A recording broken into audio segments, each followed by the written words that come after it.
नमस्कार मित्रों।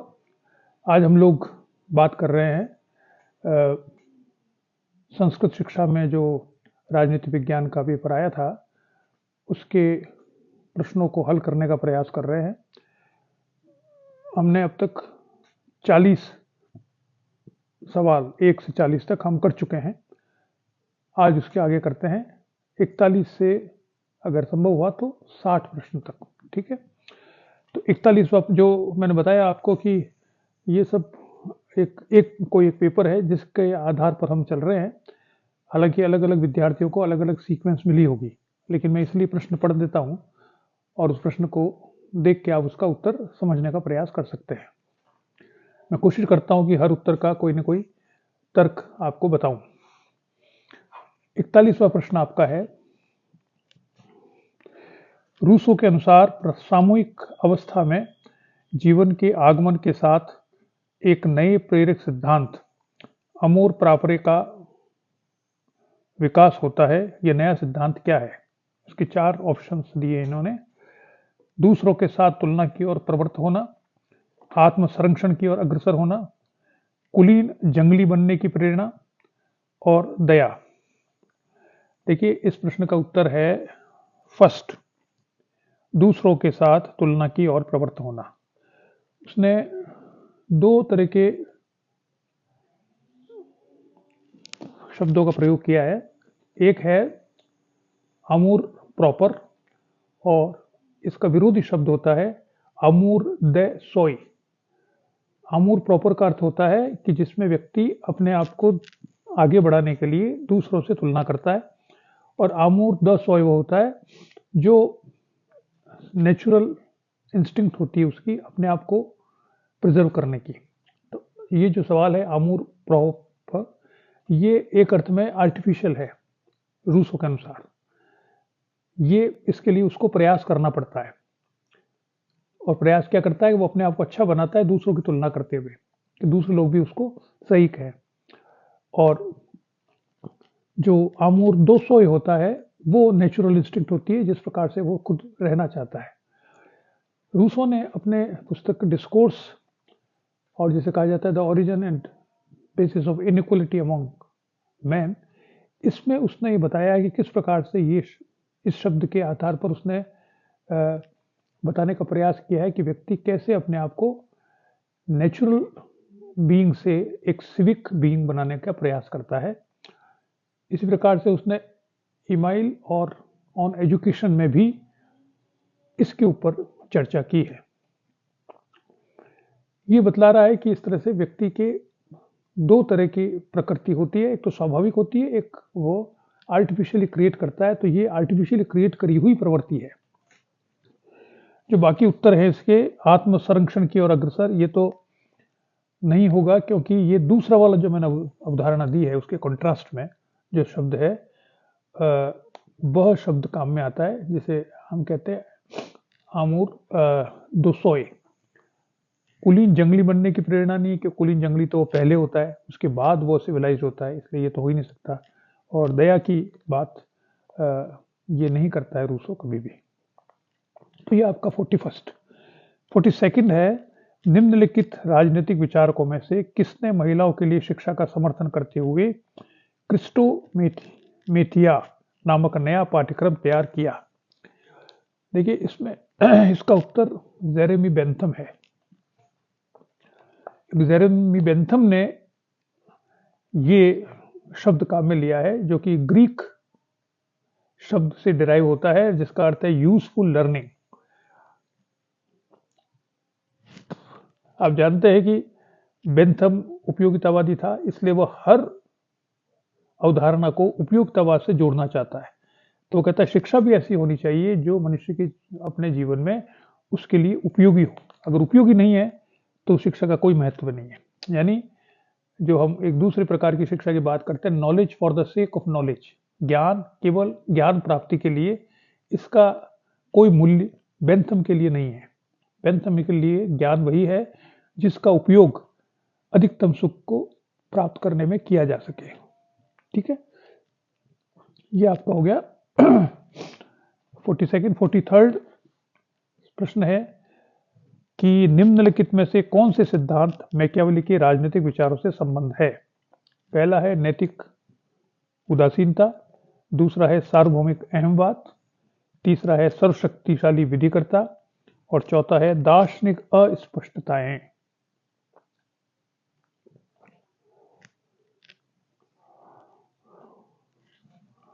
देखिए, ये अगर आप इसका उत्तर देखना चाहें तो मैकियावेली में ये सारी चीजें मौजूद है। नैतिक उदासीनता, राजा नैतिक उदासीन होता है, वह किसी सार्वभौमिक नैतिकता को स्वीकार नहीं करता है, वह अनैतिक भी नहीं होता, लेकिन वह नैतिकता को राजनीति के लिए महत्वपूर्ण नहीं मानता। इसी प्रकार से सार्वभौमिक अहमवाद की बात करता है, मनुष्य की प्रकृति को इसी तरह से परिभाषित करता है वो सार्वभौमिक अहमवाद के अंतर्गत। और सर्वशक्तिशाली विधिकर्ता की बात भी करता है, क्योंकि वह कहता है कि जो निर्णय हो, जो राजा होता है या जो नेतृत्व प्रदान करने वाला व्यक्ति होता है, वह विधिकर्ता भी होता है, सर्वशक्तिशाली विधिकर्ता होना चाहिए। अगर ऐसा नहीं है तो उसकी बात को कोई स्वीकार नहीं करेगा। और दार्शनिक अस्पष्टताएं तो उसमें नजर आती है, क्योंकि वह अपने इन सारे विचारों को किसी विशिष्ट किसी विशिष्ट दर्शन में स्थापित नहीं करता है, इसलिए वो बड़ा कंफ्यूज सा फिलोसोफर माना जाता है, इसलिए कई बार उसको दार्शनिक माना भी नहीं जाता है। ठीक है। 44th में आइए। 44th है सर्वोदय की अवधारणा। ये तो आपके लिए इजी होना चाहिए कि सर्वोदय की गांधीवादी अवधारणा के बारे में निम्नलिखित कथनों पर विचार करें। इसकी जड़ें अस्तित्व की आध्यात्मिक एकता की वेदांतिक अवधारणा और सर्वभूत हित या सभी जीवों की भलाई की गीता बुद्ध अवधारणा में है। ठीक है। और दूसरा है इसका व्यापक आदर्शवाद, लॉक के बहुसंख्यवाद और बेंथम के अधिकतम संख्या का अधिकतम सुख के सूत्र का समर्थन करता है। देखिए, दूसरी बात तो हो ही नहीं सकती, क्योंकि गांधी ने खुद ने लिखा है कि वह बेंथम के इस विचार का विरोध करता है, इसीलिए उसने सर्वोदय दिया था। ये तो है अधिकतम व्यक्तियों का सुख, और गांधी करता है सबके उदय की बात, तो इसलिए सेकंड तो सही नहीं हो सकता, तो फर्स्ट आंसर नहीं हो सकता, थर्ड भी नहीं हो सकता, क्योंकि उसकी जड़ें अस्तित्व को आध्यात्मिक एकता की बात करता है वो। क्योंकि सर्वोदय की बात आप करेंगे तो उसमें आध्यात्मिक एकता अगर नहीं हो तो हम सबको समान कैसे मानेंगे और सबके उदय की बात कैसे करेंगे। इसलिए इसका उत्तर होगा ओनली वन, यानी 4th। पहला जो स्टेटमेंट है वो सही है।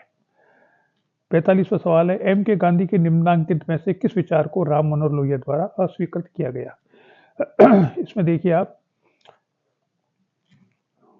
इसमें बहुत स्पष्ट है, ये तो चौथा सब इसका उत्तर होना चाहिए, क्योंकि साध्य साधन के सिद्धांत को स्वीकार करते हैं लोहिया, लघु यंत्र तकनीक को भी स्वीकार करते हैं, राजनीतिक विकेंद्रीकरण की बात भी करते हैं, लेकिन वो धर्म और राजनीति को अलग रखना चाहते हैं। वो आधुनिक विचारक के रूप में एक सेक्युलर व्यक्ति थे। 46th है, इसलिए इसका उत्तर 45 का क्या होगा, किसे अस्वीकृत किया गया, चौथा। 4th 46th है, कौटिल्य के अर्थशास्त्र में वर्णित सरकारी विभागों के प्रमुखों और उनके कर्तव्य के संबंध में निम्नलिखित में से कौन सा युग्म सही सुमेलित नहीं है। ये तो फैक्चुअल तथ्यगत सवाल है। इसका उत्तर है दूसरा, विविताध्यक्ष। क्योंकि विविताध्यक्ष जो है वह, बाकी तो सही है, वह वनोपज, वो फॉरेस्ट प्रोड्यूस का चीफ कंट्रोलर नहीं होता, वह पेस्चर लैंड्स का होता है। पेस्चर लैंड्स का मतलब जो जहाँ पर चराई की जाती है उसका होता है, वह वन विभाग का नहीं होता। बाकी सब तो सही है, तो इसलिए इसका उत्तर जो होगा वो सेकंड होगा। 47th ये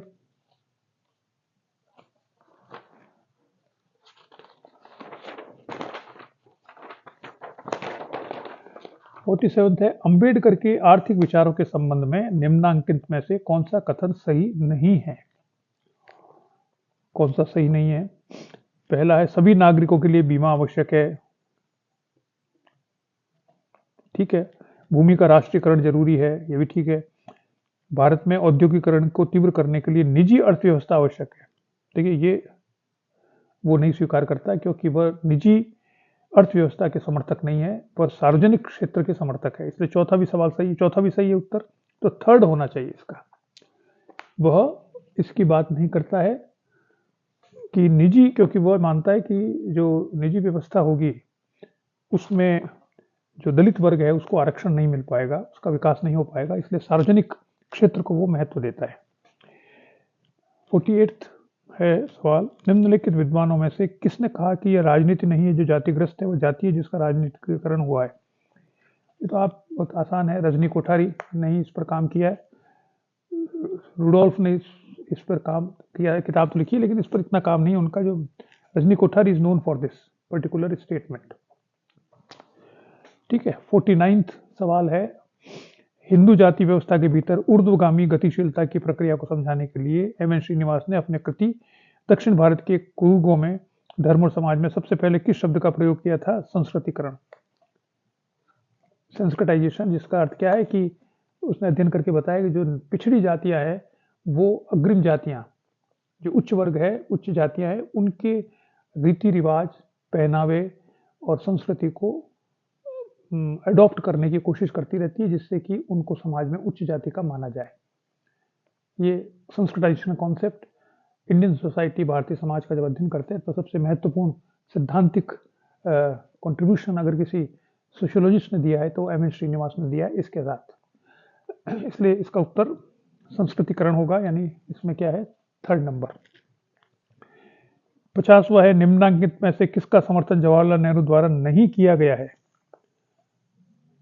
नहीं किया गया है न्यूनतम हस्तक्षेपादी राज्य स्तरीकृत कर व्यवस्था, सामाजिक परिस्थितियों में धीमा परिवर्तन और संसदीय लोकतंत्र। तो इसमें पहला है, ये बिल्कुल नेहरू के विचार और अंबेडकर के विचार एक ही है इस अर्थ में कि ये लेसेस फेयर स्टेट को स्वीकार नहीं करते, क्योंकि वो डेमोक्रेटिक सोशलिस्ट था नेहरू भी। तो डेमोक्रेटिक सोशलिस्ट जो होते हैं वो समाजवाद शब्द आने का अर्थ है कि जिसमें राज्य की यह भूमिका होती है कि वो सामान्य व्यक्ति के जनहित में कार्य करे और उनका जो जीवन है उसको उच्च बनाने का प्रयास करे, सकारात्मक हस्तक्षेप करके। तो इसलिए इसका उत्तर भी होगा कौन सा सवाल था? 50 का पहला। ठीक है। क्वेश्चन 51, 51वां सवाल क्या है कि किस उद्देश्य के लिए सन 2004 में नागरिक समाज के संगठनों ने वादा ना तोड़ो अभियान चलाया? हम देखिए ये सवाल जो है ये करंट अफेयर्स के सवालों में आते हैं, हालांकि आपके चूंकि कोर्स में है इसलिए ये कोर्स में दे दिया गया है, लेकिन आज पे ध्यान रखिए आप, ये जो अधिकतर सवाल ये जो इंडियन गवर्नमेंट पॉलिटिक्स या इंटरनेशनल के आते हैं वो करंट अफेयर्स के आधार पे आते हैं, इसलिए आप उसकी तैयारी कीजिए करंट अफेयर्स की। उसमें इस प्रकार के सवाल आते रहते हैं कि कब कब क्या हुआ, क्या क्या हुआ है। ठीक है ना? तो पढ़ तो लें आप, जो है वो तो सही है, जो किताबें हैं वो तो, लेकिन जब परीक्षा की तैयारी करें तो ये ध्यान रखें कि सवाल इस तरह के आ रहे हैं इसमें। तो अब ये अभियान जो चलाया गया था 2004 में, तो ये तो फैक्चुअल है, जिसको देखा जा सकता है। ये वर्ल्ड सोशल फोरम जो मुंबई में हुआ था 2004 में, उसमें एक नेशनल कैंपेन बनाया गया था, वादा ना तोड़ अभियान, WNTA के नाम से, और इसको 4000 से अधिक सामाजिक संगठनों ने इसमें हिस्सा लिया था। और इसमें मुख्य रूप से जो बात कही गई थी वो एक सामान्य बात कही गई थी। ये बाकी चीजें जो है ना, ये तो अधिकतर वो है जो कि कॉन्क्रीट है, जैसे कि साइलेंट वैली में बाढ़ निर्माण को रोकने हेतु, ये तो एक कॉन्क्रीट स्थिति थी जिसके बारे में बात करी गई। To address the wide spread problem of sexual harassment, उसके बारे में तो और बहुत से एनजीओ कर ही रहे हैं। और भारतीय महिलाओं के जीवन में पितृसत्तात्मक उसका विरोध करने के लिए ये भी बहुत से संगठन कर रहे हैं। इनका जो काम था, चूंकि ये सोशल, आप इसको ध्यान रखिए, ये बेसिकली जो सोशल फोरम बनाया गया था, बनाया अभी भी है, जो जिसकी एक मीटिंग वहां पर हुई थी मुंबई में 2004 में। ये economic forum, world economic forum के विरुद्ध बनाया गया है। तो वर्ल्ड इकोनॉमिक फोरम चूंकि आर्थिक नीतियों के बारे में बहस करता है, जिसमें जो समृद्धशाली देश हैं वो मिलकर अपनी नीतियाँ क्या होनी चाहिए दुनिया में आर्थिक नीतियाँ उस पर बहस करती है। तो उसका बिल्कुल विकल्प वर्ल्ड सोशल फोरम के रूप में बनाया गया कि आर्थिक नीतियों से कुछ नहीं होगा जब तक सामाजिक असमानताएं दूर नहीं होगी। तो उसका ये एक प्रारूप है। उसमें ये अभियान चलाया गया था वादा न तोड़। तो वो क्या अभियान था कि गरीबी को समाप्त करने और मिलेनियम डेवलपमेंट गोल को प्राप्त करने के लिए सरकारी उत्तरदायित्व को बढ़ाने हेतु कि ये वर्ल्ड इकोनॉमिक फोरम जो है वो धीरे धीरे चूंकि लेसस फेयर स्टेट की तरफ जाता है कि राज्य की जो का जो दायित्व है वो न्यूनतम होना चाहिए आर्थिक नीतियों को नियंत्रित करने में। लेकिन ये कहते हैं जो उनका वैकल्पिक फोरम बना है वो कहता है नहीं राज्य की जो दायित्व है वो अधिकतम होना चाहिए तभी ये सही प्रकार की आर्थिक नीतियां बनेगी जिससे कि असमानताएं दूर हो सके। ठीक है, तो इसमें जो आंसर है वो इसका होगा फोर्थ। चलिए 52 सेकंड 52वां है नव सामाजिक आंदोलन के दृष्टिकोण के बारे में निम्नलिखित कथनों का विचार कीजिए। पहला है नव सामाजिक आंदोलन सिद्धांतकार सामूहिक पहचान निर्माण की प्रक्रिया को संरचनात्मक कारकों पर आधारित मानते हैं। और दूसरा है नव सामाजिक आंदोलन कई पारस्परिक जाल तंत्रों को मान्यता देने के बजाय आंदोलन को बनाए रखने वाले एक केंद्रीकृत नेटवर्क पर बल देते हैं। देखिए ये दोनों ही जो हैं जो बातें कही थी ये सही नहीं है, इसलिए इसका उत्तर जो होगा वो होगा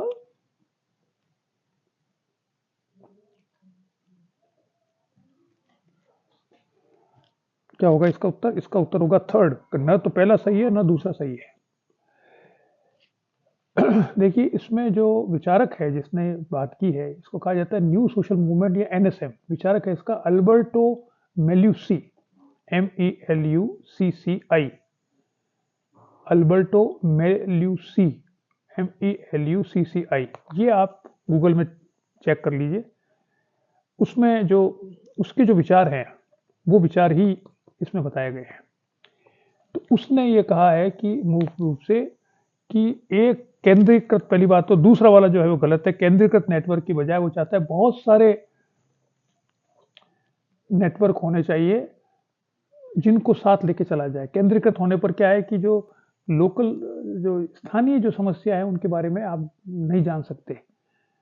तो इसलिए इसने कहा डिसेंट्रलाइजेशन में विश्वास करते हैं न्यू सोशल मूवमेंट। और दूसरा इसमें यह है कि जो इन्होंने कहा है कि जो कलेक्टिव आइडेंटिटी बननी चाहिए सामूहिक पहचान उसमें संरचनात्मक कारक नहीं। संरचनात्मक कार्यक्रम का मतलब तो कारक कौन से होंगे जो व्यवस्था को बनाए रखने मजबूत करते हैं, संरचनात्मक और प्रक्रियात्मक। लेकिन ये व्यवस्था को बनाए रखने के बजाय व्यवस्था में परिवर्तन की बात करते हैं। इसलिए ये कहता है कि इसमें सांस्कृतिक फैक्टर्स जो हैं सिंबॉलिक फैक्टर्स और सांस्कृतिक फैक्टर्स जो हैं उनको ज्यादा महत्व होना चाहिए एक कलेक्टिव आइडेंटिटी बनाने में। इसलिए दोनों बातें गलत है। इसलिए इसका उत्तर होगा third neither one nor two second. ठीक है, 53वां आएगा निम्नलिखित में से किस तिथि को हिमाचल प्रदेश को पूर्ण राज्य का दर्जा दिया गया। अब ये तो सवाल फिर फैक्चुअल है। तो पहला आंसर है इसका 25 जनवरी 1971। तो इसमें तो कोई बातचीत समझने की है ही नहीं, ये तो आपको पता होना चाहिए। चलिए 54वां सवाल है निम्नांकित में से किस विचारक ने तर्क दिया है कि मैकवर्ल्ड का उदय जिहादी आतंकवाद के उदय से सहजीवी रूप से जुड़ा हुआ है। अब ये तो देखिए था उसकी किताब है जिसके अंतर्गत ये पूरा डिबेट दी गई है वो है बेंजामिन बार्बर। उसकी किताब है जिहाद वर्सेस मैकवर्ल्ड 1995। उसमें ये जो बात कही गई है कि जिहादी आतंकवाद जो है वह और मैकवर्ल्ड दोनों एक दूसरे से संबंधित हैं, एक दूसरे के विपरीत प्रवृत्तियां हैं। तो जिहादी जो है वह तो अमेरिकन कैपिटलिज्म का विरोध करता है, कंज्यूमरिज्म का विरोध करता है। और मैकडोनाल्ड के जो स्प्रेड हुआ है जो सारी दुनिया में मैकडोनाल्ड खुला है वो इस कंज्यूमरिज्म को की पुष्टि करता है, उसको बढ़ावा देता है और अमेरिकन कल्चर को फैलाता है। तो ये दोनों एक दूसरे के विरोधी। इसकी बहुत अच्छी किताब है। बेंजामिन बार्बर एक बहुत अच्छे बड़े सोशोलॉजिस्ट है। मौका मिले तो आप इस किताब को देखिए, इस किताब के बारे में पढ़िए।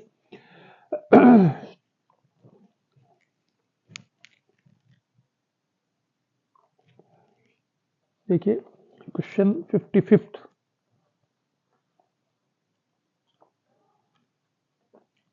ये मैंने किया नहीं है, जानने में चूक गया इसमें, इसलिए चलते हैं 56 में। 55th में बाद में बता दूंगा आपको। 56th है, किसने तर्क दिया है कि वैश्वीकरण के कारण राष्ट्र राज्य एक पुरानी कल्पना बन गया है? ये तो किसी और जगह भी आया है शायद, क्योंकि ये जो किताब है the end of the state, the rise of regional economics, जिसको केनिशी ओहमाई ने लिखा है, तो पहला आंसर है इसका। उसमें ये तर्क दिया गया है, जो कहा गया कि वैश्वीकरण के कारण से वो मानते हैं कि राष्ट्रीय राज्य धीरे धीरे समाप्त होता जा रहा है, और अब वैश्वीकरण में जो नई यूनिट सामने आ रही है वो राज्यों का क्लस्टर आ रहा है, या इकोनॉमीज का क्लस्टर आ रहा है, नॉट राज्यों का बट इकोनॉमीज का क्लस्टर आ रहा है, जो इसने लिखा the rise of regional economics, किताब का नाम ही है, जो 1995 में आई है, कि ये धीरे धीरे ये इस तरह का क्लस्टर सामने आ रहा है इकोनॉमीज का, और राज्यों की जो राजनीतिक क्षमता या राजनीतिक जो उसकी अस्मिता है वो धीरे धीरे कम होती जा रही है, ये इसका तर्क था। तो इसका उत्तर जो है वो है आंसर फर्स्ट। 57th है, अजय बंगा के बारे में निम्नलिखित कथनों पर विचार कीजिए। अब इसमें साहब ये जो इसने बताया है ये तीनों चीजें सही है। अब ये तो फैक्चुअल है, तथ्यगत है, इसमें तो कोई समझने की बात है नहीं, आप पढ़ लीजिए। इसमें जो महत्वपूर्ण बात है वो ये है कि जो इन्होंने शुरू किया था विश्व बैंक समूह में अध्यक्ष के रूप में, वो 2 जून 2023 को कर लिया था, ठीक है ना। 57th। 58th है इसका, निम्नलिखित में से कौन से कथन सही हैं? ये इसमें जो उत्तर है वो ये है कि जो देखिए क्या क्या लिखा हुआ है, अंतर्राष्ट्रीय मुद्रा कोष फंड 3 स्रोतों, सदस्य कोटा, बहुपक्षीय और द्विपक्षीय उधार समझौतों से आता है, ठीक है। द्विपक्षीय उधार अंतर्राष्ट्रीय मुद्रा कोष फंडिंग का प्राथमिक स्रोत है, ये गलत है, क्योंकि वास्तव में ये सदस्य कोटा से आता है। तीसरा, बोर्ड ऑफ गवर्नेंस अंतर्राष्ट्रीय मुद्रा कोष का सर्वोच्च निर्णय लेने वाला निकाय है, ये भी सही है। और अंतर्राष्ट्रीय मुद्रा कोष धीरे धीरे अपनी नीति सलाह में जलवायु संबंधी जोखिम और अवसरों को मुख्य धारा में शामिल कर रहा है, ये भी सही है, इसलिए सिर्फ सेकंड गलत है। द्विपक्षीय उधार अंतर्राष्ट्रीय मुद्रा कोष फंडिंग का प्राथमिक स्रोत है, इसलिए इसका उत्तर होगा सेकंड, जिसमें फर्स्ट है, थर्ड, फोर्थ सही है। 59th है, बिस्मटेक का 5वां शिखर सम्मेलन वर्चुअल रूप से कहां आयोजित हुआ था? अब बिस्मटेक होता क्या है? बिस्मटेक का अर्थ है bay of Bengal initiative for multi sectoral technical and educational and economic cooperation. Bay of Bengal initiative for multi sectoral technical and economic cooperation, BIMSTEC, ठीक है ना। इसका जो ये 5वां सम्मेलन हुआ था, शिखर सम्मेलन, ये कोलंबो में हुआ था मार्च 30, 2022 को, जबकि जिस समय कोरोना अपने पीक पर था, ठीक है। 60वां प्रश्न है अंतिम, वो है कि संयुक्त राष्ट्र में भारत की भूमिका के संदर्भ में निम्नांकित में से कौन सा कथन सही नहीं है? देखिए, पहला है विजय लक्ष्मी पंडित संयुक्त राष्ट्र महासभा की अध्यक्ष निर्वाचित होने वाली पहली महिला थी, बिल्कुल सही है। दूसरा, 1948 से 2023 तक पूरे विश्व में संयुक्त राष्ट्र के शांति अभियानों में से 71 शांति अभियानों में भारतीयों ने सेवाएं दी है, ये गलत है, क्योंकि भारतीयों ने लगभग 49 मिशंस में हिस्सेदारी की थी, 50 से कम है, ये 71 ज्यादा दे रखा है। थर्ड है, 2007 में भारत संयुक्त राष्ट्र के शांति अभियानों में पूर्णतः महिला दल भेजने वाला पहला देश बन गया है, ये भी सही है। और भारत को संयुक्त राष्ट्र की उपनिवेशीकरण समिति का पहला अध्यक्ष चुना गया था, ये भी सही है। तो इसका आंसर है 2। देखिए, ये जो सवाल है इनको देखकर मुझे जो लग रहा है वो ये, अगर इस पैटर्न पे सवाल आते हैं तो आपको एक काम और एडिशन में करना पड़ेगा जो मैं बता रहा था उसके, और वो है करंट अफेयर्स। देखिए, करंट अफेयर्स की कोई पुस्तक आप ले लीजिए, या मैगजीन्स आती है मंथली कोई भी, और कुछ वीडियो चैनल्स हैं बहुत अच्छे जो करंट अफेयर्स के ऊपर है, वो मैं बता दूंगा आपको। जो हर ऐसा वीडियो है, मैंने देखा था, चैनल है जो कि रोजाना 12 बजे 1 बजे दिन में पिछले 24 घंटे की जो महत्वपूर्ण बातें हैं उसको बताता है। तो ये जो सवाल आ रहे हैं अधिकतर जो कि फैक्ट्स बेस्ड है, तथ्यवागत, ये सब करीब-करीब करंट अफेयर्स में कवर होता है। तो एक बात में अच्छा भी है, क्योंकि आप में से कुछ लोग जो हैं वो आरएएस भी दे रहे होंगे, आईएएस भी दे रहे होंगे, तो उसमें जो जनरल नॉलेज या जनरल स्टडीज़ होनी चाहिए वो आपकी तैयार होती जाएगी। तो आप उसका भी अध्ययन करना शुरू करें। चलिए आज इतना ही देखते हैं, इसके आगे के सवाल हम अगले वीडियो में करेंगे। नमस्कार।